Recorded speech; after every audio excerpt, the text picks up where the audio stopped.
نحمدہ و نصلی علی رسولہ الکریم اما بعد۔ الحمدللہ جو ہمارے موجودہ 29 اپریل کو اس سال برطانیہ کے اندر بہت شاندار مناظرہ ہوا۔ ایک تو اس مناظرے کی جو علمی حیثیت ہے یا جانبین نے جو کوشش کی ہے، ان سب کی علمی کاوشوں پہ جانبین کی جو کوششیں تھیں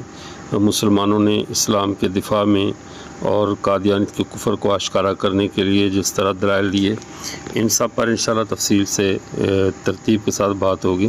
لیکن سردست مسلمانوں کو قادیانیوں کی ان چالوں کے بارے میں بتائیں جو انہوں نے اس مناظرہ کو ناکام کرنے یا کم از کم اس مناظرہ کو مسلمانوں کے خلاف استعمال کرنے کے لیے اور اپنی جعلی فتح کا ڈھونگ رچانے کے لیے کوششیں کی ہیں۔ اب ذرا ان کے میں 10 پوائنٹس ہیں، ذرا ان 10 پوائنٹس کو ذہن میں رکھیے تاکہ آئندہ سے بھی جہاں کہیں مناظرہ ہو تو قادیانیوں کی ان چالوں کو مد نظر رکھا جائے کہ دشمن کو کبھی بھی ہلکا نہیں سمجھنا چاہیے، چونکہ قادیانیوں کا سارا مذہب چلتا ہی دھوکے اور فراڈ پر ہے، دجل پر ان کی عمارت قائم ہے۔ تو وہ اپنی اس دجالی تہذیب یا دجالی کلچر کو بچانے کے لیے کیا کیا کچھ کرتے ہیں۔ اب پہلی ان کی چال دیکھیے جنہوں نے چلی، کسی بھی غیر جانبدار جگہ کا انتخاب کرنے کی بجائے انہوں نے اپنے مرکز کا انتخاب کیا۔ یہ ایک بہت بڑا نفسیاتی دباؤ ہوتا ہے باہر سے آنے والے مہمان کے لیے، اس کو بعد کے اندر قانونی طور پر آنے والے کے خلاف بھی استعمال کیا جا سکتا ہے کہ یہ ہمارے گھر میں گھسے تھے، ہم تو آرام سے اپنے گھر میں بیٹھے تھے۔ یہ انہوں نے چال چلی تھی تاکہ مسلمان آنے والے ڈر جائیں گے، ہمارے گھر میں آنے کی ہمت نہیں کریں گے۔ یہ الگ بات ہے کہ ان کی یہ چال بھی ناکام ہوئی اور الحمدللہ ہمارے UK کے مسلمانوں نے، یورپ میں بسنے والے محمد عربی کے شیروں نے گھر میں گھس کر ان کو مارا۔ دوسری چال انہوں نے یہ چلی کہ صرف 5 افراد کی شرط لگا دی اور پھر عین وقت پر 5 افراد سے بھی پھر گئے۔ حالانکہ ہمارے ساتھیوں کو بھی چاہیے تھا کہ اپنا نفسیاتی دباؤ بنانے کے لیے یہ اندر جانے کے لیے صرف 5 ساتھی لے جاتے اور ساتھ ارد گرد سے سینکڑوں لوگوں کو جمع کر کے ساتھ لے جاتے، لیکن چونکہ ان حضرات کی خواہش دعوت اسلام کی تھی، یہ کوئی لڑائی جھگڑا یا اس طرح اس حد تک جانے کے لیے نہیں گئے تھے کہ جس سے کوئی تنازع کی صورت بنے اور لا اینڈ آرڈر کی صورتحال پیدا ہو۔ تو ان ساتھیوں نے بہت سمجھداری کے ساتھ صرف 5 افراد کے ساتھ ہی گئے، جبکہ انہوں نے اپنے گھر کے اندر بہت سارے لوگوں کو پہلے ہی جمع کر رکھا تھا،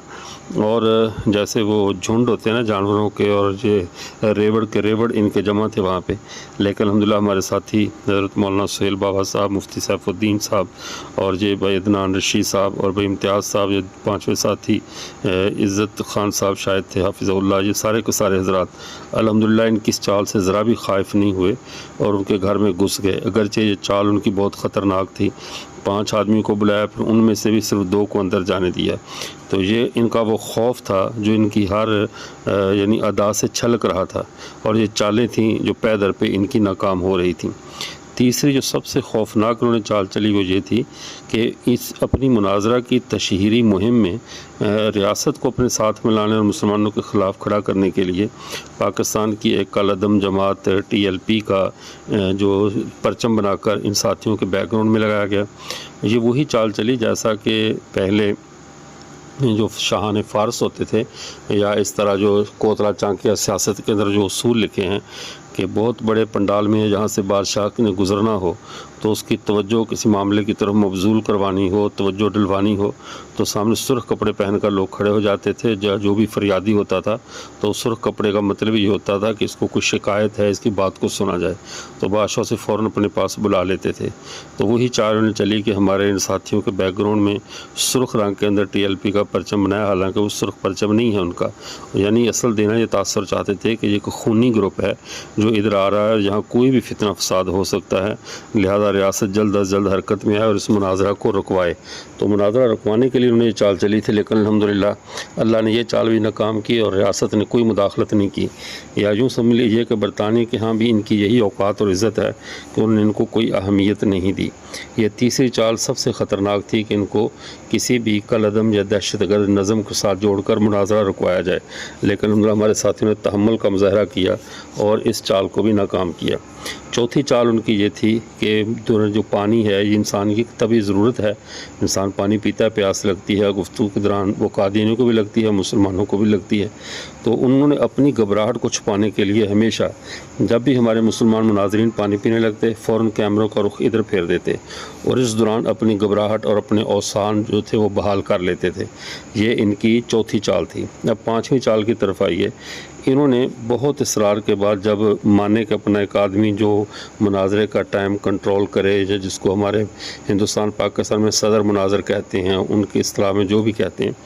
اس کو بلوایا گیا مفتی سیف الدین نثار صاحب کو، تو ان کو بیٹھنے کے لیے ایسی کرسی مہیا کی گئی جس کرسی پر آدمی 5 سے 10 منٹ بھی آرام سے نہیں بیٹھ سکتا، جسم درد کرنے لگ جاتا ہے، اور اپنا جو صدر مناظر تھا اس کی انتہائی آرام دہ کرسی فراہم کی گئی۔ یہ خیانت، بددیانتی اور بے اکرامی تو انہوں نے بھرپور کی، کسی طرح کوشش کی کہ یہ اگر دلائل سے نہیں ہارتے تو چلو بیٹھے بیٹھے تھک جائیں، جو کوئی ایسی صورتحال ہو، پریشان ہو کر بھاگ جائیں، لیکن شاباش ہے ان رسول اللہ صلی اللہ علیہ وسلم کے فرزندوں کو کہ انہوں نے ساری تکلیف رسول اللہ کے لیے برداشت کی اور ڈٹ کر اسی جگہ پر بیٹھے رہے، حتیٰ کہ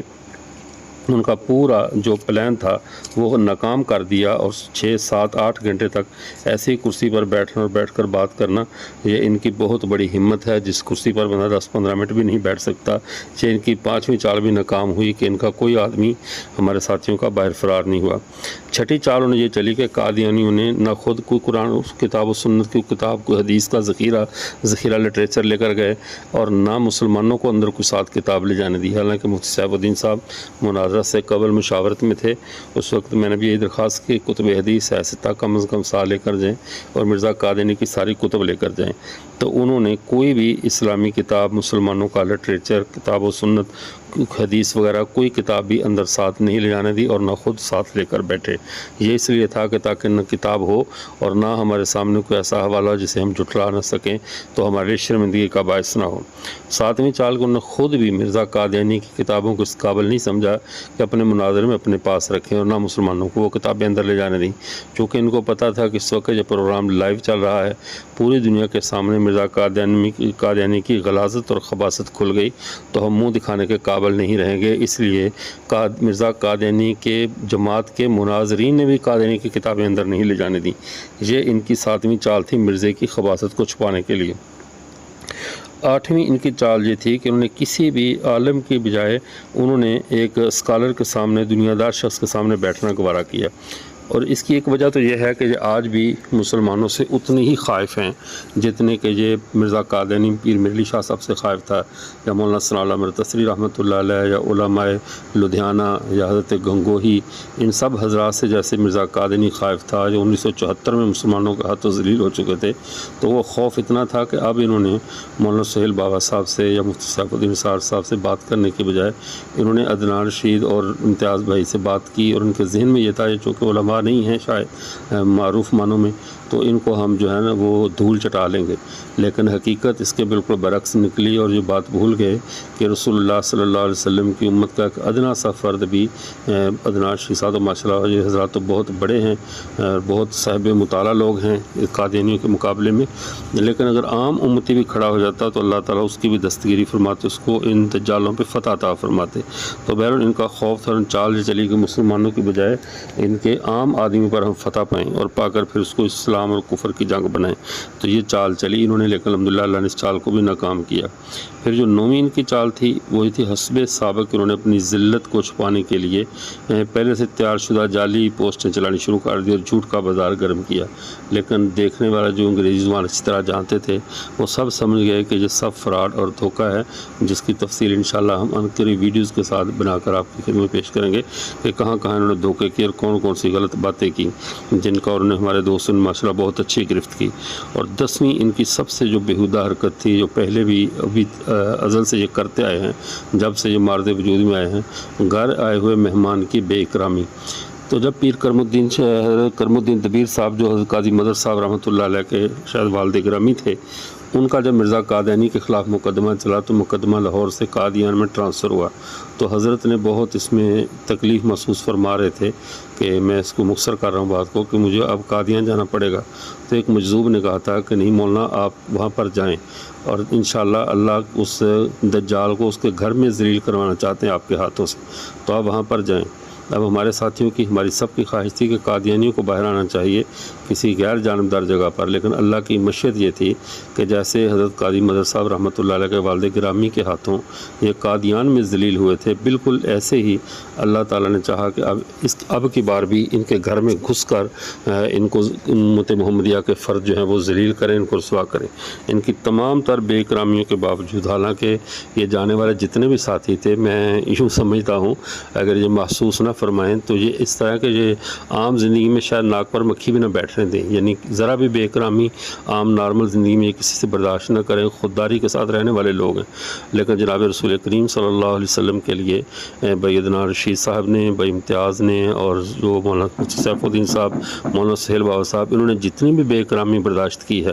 ہم اس پر ان کا بہت زیادہ شکریہ ادا کرتے ہیں پوری امت مسلمہ کی طرف سے کہ آپ نے اپنے آقا کی خاطر جتنی بے اکرامی برداشت کی ہے، اللہ اپنی شان کے مطابق آپ کا دونوں جہانوں میں آپ سب ساتھیوں کا اکرام کرے۔ اور یو کے میں رہنے والے مسلمانوں نے بتا دیا ہے کہ ہمیں یورپ کی چکا چوند نے اپنے مذہب سے دور نہیں کیا، ہم رسول اللہ صلی اللہ علیہ وسلم کی ختم نبوت کی خاطر آج بھی دین کی خاطر بیدار اور چوکس ہیں۔ تو کسی شاعر نے کہا تھا کہ